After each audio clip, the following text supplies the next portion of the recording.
our allies in the Middle East, Israel, Saudi Arabia, Qatar, the UAE, Kuwait, and Bahrain. They've been great, and we will not let them get hurt or fail in any way, shape, or form. Many Americans have been concerned to see the recent rise in gasoline prices here at home. This short-term increase has been entirely the result of the Iranian regime launching deranged terror attacks against commercial oil tankers in neighboring countries that have nothing to do with the conflict. This is yet more proof that Iran can never be trusted with nuclear weapons. They will use them, and they will use them quickly. It would lead to decades of extortion, economic pain, and instability worse than we can ever imagine. The United States has never been better prepared economically to confront this threat. You all know that. We built the strongest economy in history.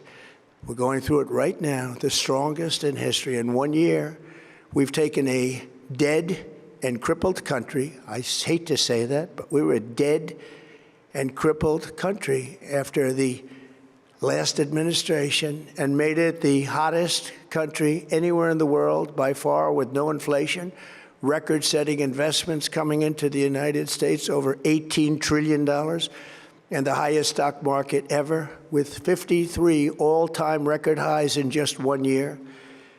It all positioned us to get rid of a cancer that has long simmered. It's known as the nuclear Iran, and they didn't know what was coming. They've never imagined it. Remember, because of our Drill Baby Drill program, America has plenty of gas. We have so much gas.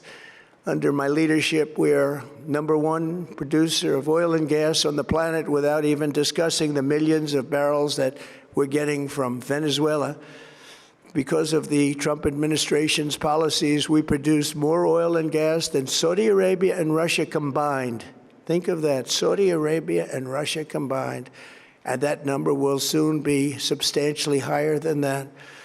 There's no country like us anywhere in the world, and we're in great shape for the future. The United States imports almost no oil through the Hormuz Strait and won't be taking any in the future. We don't need it. We haven't needed it, and we don't need it. We've beaten and completely decimated Iran. They are decimated, both militarily and economically and in every other way. And the countries of the world that do receive oil through the Hormuz Strait must take care of that passage. They must cherish it. They must grab it and cherish it. They can do it easily. We will be helpful, but they should take the lead in protecting the oil that they so desperately depend on. So to those countries that can't get fuel, many of which refuse to get involved in the decapitation of Iran, we had to do it ourselves.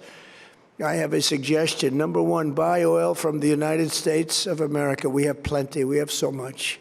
And #2, build up some delayed courage. Should have done it before. Should have done it with us, as we asked. Go to the Strait and just take it, protect it, use it for yourselves. Iran has been essentially decimated. The hard part is done, so it should be easy.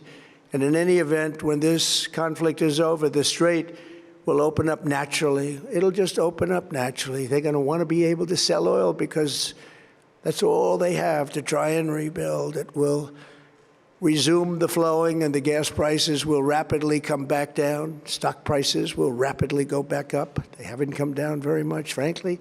They came down a little bit, but they've had some very good days over the last couple of days.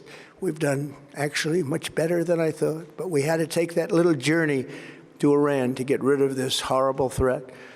With our historic tax cuts, where people are just now talking about receiving larger refunds than they ever thought possible, they are getting so much more money than they thought. That's from the great, big, beautiful bill.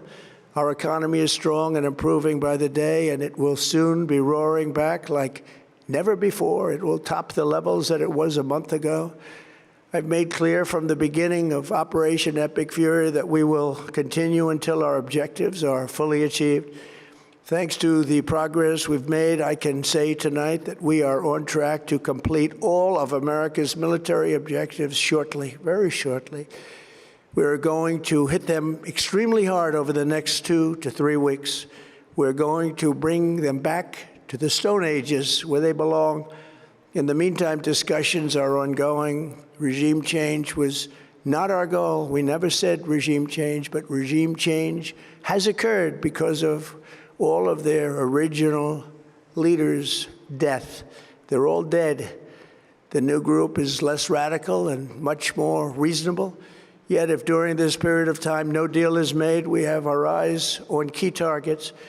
If there is no deal, we are going to hit each and every one of their electric generating plants very hard and probably simultaneously.